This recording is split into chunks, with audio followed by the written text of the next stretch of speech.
Okay, now the bowls are dried overnight, leather hard, and they're ready to trim.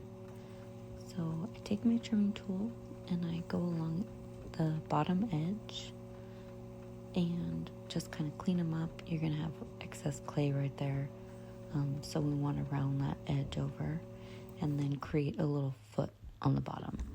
So you'll see put a little round foot in there, cleaned up the bottom so all the excess clay is shaved off. Get the side nice and even. You want the sidewall flat. Then I always sign the date and my name on the bottom. I like the customer to know that it's actually a handmade product on the pottery wheel, not just a molded piece.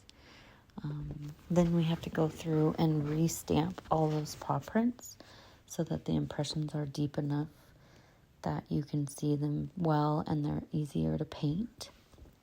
So I go through and redo each stamp and then go through and clean everything.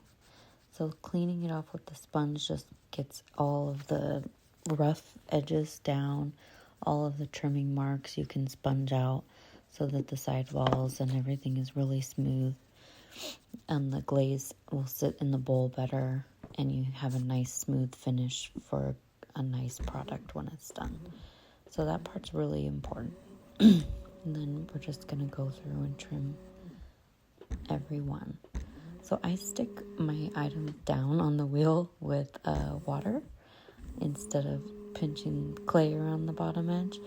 But sometimes if you let them dry too long, they have a harder time sticking, which is super irritating. But eventually it'll stick with a little bit of water. You just have to be careful so they don't slide back off. Sign the bottom again. Re-stamp. Each one needs to be re-stamped and cleaned up. Sometimes I trim over the top edge if it gets any dings or marks in it, because I want it to be a smooth top edge. That way when the customer gets the bowl, it's easy to clean. Nothing gets sharp or stuck in there. And same thing on each one. Just go over, clean all their edges. You'll be able to see in this angle the foot a little better. Yep, so in that center circle there, I just paint that the same color as the inside of the bowl. Sign it and reprint it.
Bye.